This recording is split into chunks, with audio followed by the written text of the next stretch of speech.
Good evening बच्चों, कैसे हैं आप लोग। तो आज हम करेंगे मैटर इन सराउंडिंग चैप्टर से।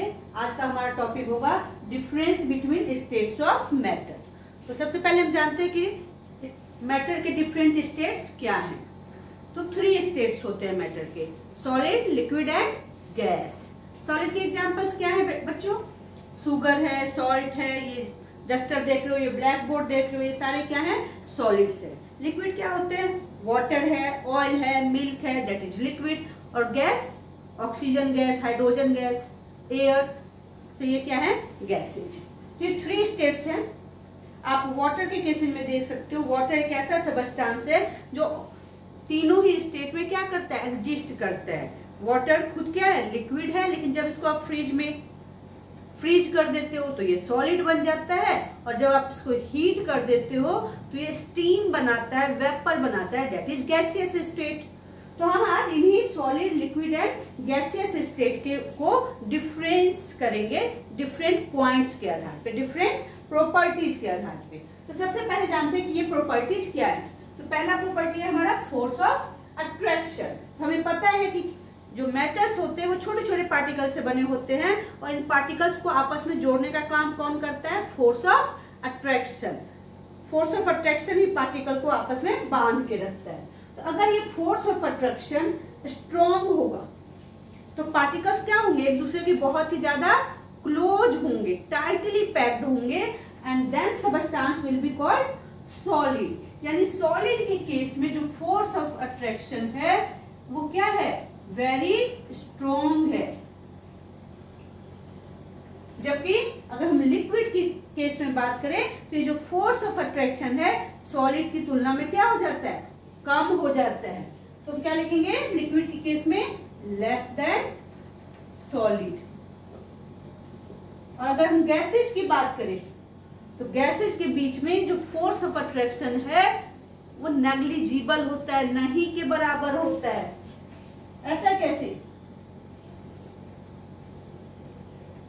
नेग्लिजिबल, नहीं के बराबर। तो जैसे ये एयर है ना, एयर में मैं अपना हाथ क्या कर पा रही हूँ? घुमा पा रही हूँ। क्यों? क्योंकि एयर के पार्टिकल्स के बीच में क्या है? स्पेस है, और जो फोर्स ऑफ अट्रैक्शन है वो बहुत ही कम है। फोर्स ऑफ अट्रैक्शन कम होने से जो पार्टिकल्स है वो काफी दूर दूर हैं, और इसीलिए इनके बीच में मैं अपना हाथ क्या कर पा रही हूँ? मूव कर पा रही हूँ। यानी जो गैसेज है उनके बीच में फोर्स ऑफ अट्रैक्शन क्या है? नहीं के बराबर है। आप लिक्विड में भी अपना हाथ डाल सकते हो बच्चों। क्यों? क्योंकि वहां जो फोर्स ऑफ अट्रैक्शन है वो भी कम है। लेकिन जो सॉलिड है, इस ब्लैक बोर्ड के अंदर मैं अपना हाथ डालना चाहूँ, नॉट पॉसिबल। क्यों? यहाँ जो पार्टिकल्स है उनके बीच का जो फोर्स ऑफ अट्रैक्शन है वो बहुत ही ज्यादा क्या है? स्ट्रॉन्ग है। तो सेकेंड पॉइंट आप देखिए, शेप, मास एंड वॉल्यूम। तो जब फोर्स ऑफ अट्रैक्शन स्ट्रॉन्ग है और पार्टिकल्स क्या है? टाइटली पैक्ड है, तो उसका शेप क्या हो गया? फिक्स हो गया, मास भी फिक्स हो गया, और वॉल्यूम भी फिक्स हो गया। क्यों? पार्टिकल्स क्या है? टाइटली पैक्ड है एक मैनर में। सो हम क्या लिखेंगे कि सब कुछ यहाँ फिक्स है।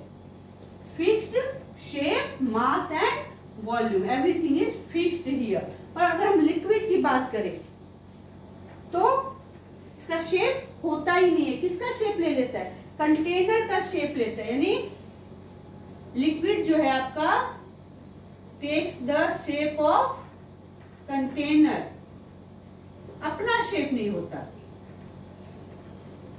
अगर हम बात करें वॉल्यूम की, मास की, तो मास नहीं होता, इसका क्या होता है? अपना एक फिक्स वॉल्यूम होता है।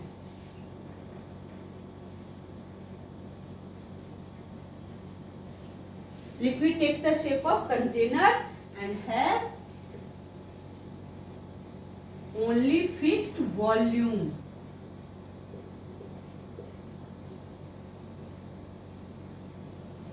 Not mass. इसका मास फिक्स नहीं होता, सिर्फ क्या फिक्स होता है? वॉल्यूम फिक्स होता है। जबकि इस केस में फिक्स्ड शेप है, मास भी है और वॉल्यूम भी है। किसके केस में? सॉलिड के केस में तीनों ही चीजें फिक्स्ड है। पर यहाँ क्या क्या? सिर्फ वॉल्यूम फिक्स है और शेप नहीं होता। शेप कंटेनर का ले लेता है, जबकि मास इसका भी फिक्स नहीं है। अगर हम गैस की बात करें तो ना शेप है, ना मास है और ना ही वॉल्यूम है। सो नो फिक्स्ड शेप, मास और वॉल्यूम, कुछ भी इसका फिक्स नहीं है। So next point, density. Density की बात करें, डेंसिटी क्या होता है? मास पर यूनिट एरिया या मास per unit volume. Particular volume में कितना मास है, वही उसकी क्या होती है? डेंसिटी। तो अगर हम डेंसिटी की बात करें तो अभी हमने कहा कि सॉलिड में फोर्स ऑफ अट्रैक्शन क्या था? स्ट्रॉन्ग था और पार्टिकल्स एक दूसरे के क्या थे? क्लोजर थे। क्लोजर होने का मतलब कि पर्टिकुलर एरिया में जो पार्टिकल्स है वो बहुत ही ज्यादा हैं। तो पार्टिकल्स ज्यादा होंगे तो डेंसिटी क्या होगा? Highest. Highest than liquid and gas. Liquid और गैस की तुलना में यहाँ जो डेंसिटी है वो हमेशा ही क्या होगी? हमेशा ही ज्यादा होगी। लेकिन लिक्विड की बात करें तो लेस देन सॉलिड। सॉलिड से कम होगा यहाँ डेंसिटी,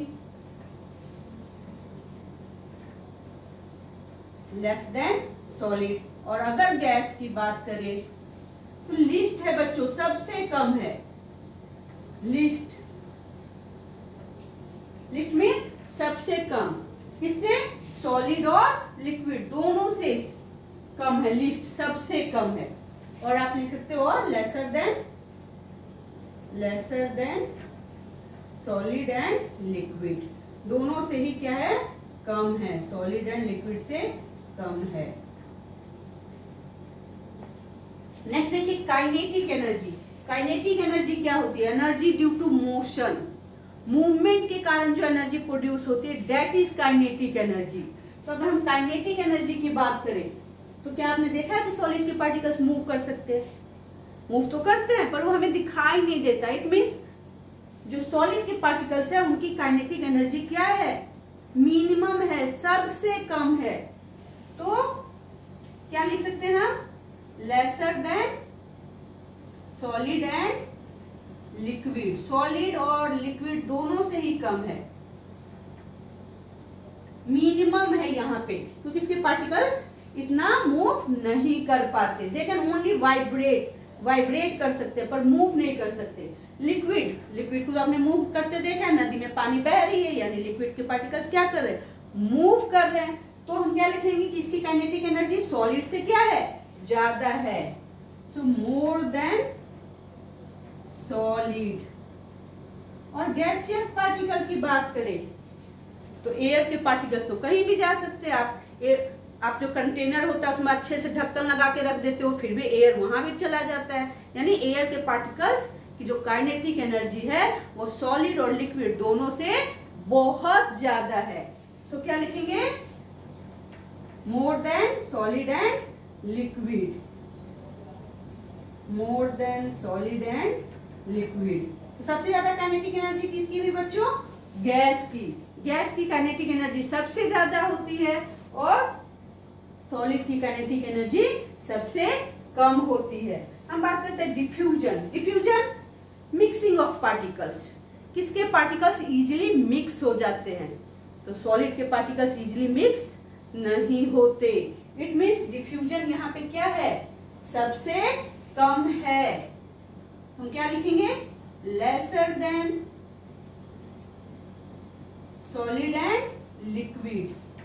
सॉलिड और लिक्विड दोनों की तुलना में यहाँ जो डिफ्यूजन है यानी मिक्स होने की प्रॉपर्टी है, किसी और के साथ मिक्स होने की जो प्रॉपर्टी है वो बहुत ही कम है। अगर हम लिक्विड की बात करें तो सॉलिड से ज्यादा है। लिक्विड के पार्टिकल्स मिक्स हो जाते हैं। हम क्या लिखेंगे? More than solid. लिक्विड के पार्टिकल्स सॉलिड की तुलना में ज्यादा जल्दी मिक्स होते हैं और गैस तो कहीं भी मिक्स हो सकता है बच्चों। यानी डिफ्यूजन सबसे ज्यादा किस में है? गैसियस पार्टिकल में है। हम क्या लिखेंगे? More than solid and liquid.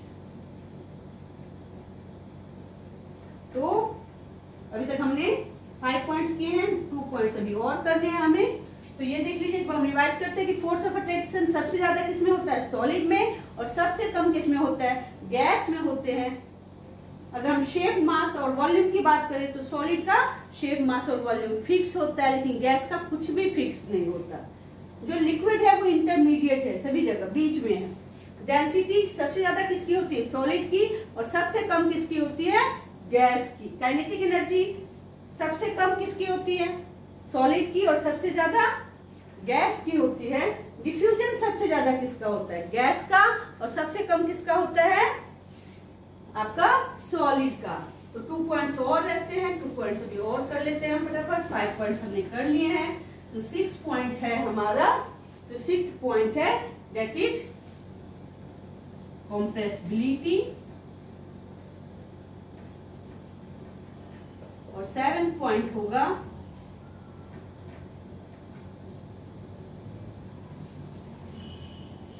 Intermolecular space, intermolecular space. इन्हीं 7 पॉइंट्स के आधार पे हमने इनके बीच में क्या करना है, डिफरेंस करना है सॉलिड, लिक्विड और गैस की। तो कंप्रेसिबिलिटी की हम बात करते हैं, क्या हम सॉलिड को कंप्रेस कर सकते हैं, नहीं। सॉलिड को कंप्रेस करना क्या होता है, मुश्किल होता है ना।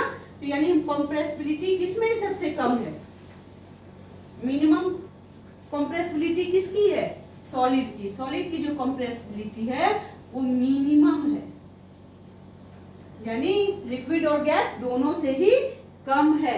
लेकिन अगर हम बात करें लिक्विड की कंप्रेसिबिलिटी की, तो सॉलिड से ज्यादा कंप्रेस हो सकता है, सॉलिड से ज्यादा इसको हम प्रेस कर सकते हैं। तो हम क्या लिखेंगे, मोर देन सॉलिड। और अगर हम गैस की बात करें तो इसमें कंप्रेसिबिलिटी सबसे ज्यादा होती है, तभी हम गैस को क्या कर सकते हैं, लिक्विड में बदल सकते हैं, या गैस को हमने सॉलिड में भी बदल सकते हैं। आपने ड्राई आइस का नाम सुना होगा। ड्राई आइस क्या है, कार्बन डाइऑक्साइड का सॉलिड फॉर्म, जिसमें हम गैसियस कार्बन डाइऑक्साइड को सॉलिड कार्बन डाइऑक्साइड में बदल देते हैं। ऐसा क्यों पॉसिबल है, क्योंकि गैस में कंप्रेसिबिलिटी सबसे ज्यादा पॉसिबल है। तो कंप्रेसिबिलिटी हाईएस्ट किस में होगा, हमारे गैसेज में। हाईएस्ट कहने का मतलब सबसे ज्यादा, सॉलिड से भी ज्यादा और लिक्विड से भी ज्यादा। तो लिक्विड में कंप्रेसिबिलिटी मोर देन सॉलिड है and less than gas, gas से तो कम होगा। तो नेक्स्ट बात करते हैं इंटरमॉलिक्यूलर स्पेस की। तो सॉलिड के पार्टिकल्स के बीच में इंटरमॉलिक्यूलर स्पेस सबसे कम होता है। देखिए ना शेप, क्योंकि इनका एक फिक्स शेप है, वॉल्यूम है, और जो फोर्स ऑफ अट्रैक्शन है वो बहुत ज्यादा स्ट्रॉन्ग है।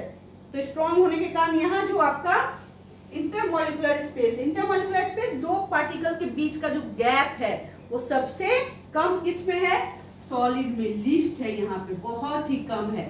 जबकि अगर हम लिक्विड की बात करें तो यहाँ जो आपका स्पेस है, intermolecular space, more than solid है, सॉलिड से तो ज्यादा है, and less than gas, gas से कम है। लेकिन अगर हम इसकी बात करें गैसेज के बीच में, तो यहाँ तो स्पेस इतना सारा है कि हम जो चाहे एयर में क्या कर सकते हैं, अपना हाथ घुमा सकते हैं, जंप लगा सकते हैं। क्यों, क्योंकि इसके पार्टिकल्स के बीच में बहुत सारा स्पेस है। तो यहाँ हम क्या लिखेंगे कि जो इंटरमॉलिक्यूलर स्पेस है वो मैक्सिमम है, यहाँ पे सबसे ज्यादा है। मैक्सिमम कहने का मतलब क्या हुआ, और हम क्या लिखते हैं, more than solid and liquid, दोनों से ही ज्यादा है। तो आई होप टॉपिक आपको अच्छे से समझ में आया होगा। एग्जाम में उससे वेरी वेरी इंपॉर्टेंट क्वेश्चन है। 1 मार्क्स के भी क्वेश्चन आते हैं, 3 मार्क्स के, 5 मार्क्स के। तो जब आप रिवीजन करें, ये भी देखिए कि किस में कौन सा प्रॉपर्टी किस में सबसे ज्यादा है और किस में सबसे कम है। जैसे डेंसिटी किसकी ज्यादा होती है, तो सॉलिड की ज्यादा होती है। लेकिन अगर बात करें हम इंटरमॉलिक्यूलर स्पेस किसकी ज्यादा होती है, तो किसकी ज्यादा होती है? गैसेज की ज्यादा होती है। तो आप इस तरह से रिवीजन करें और टॉपिक पसंद आया हो तो सब्सक्राइब करना ना भूलें। Thank you.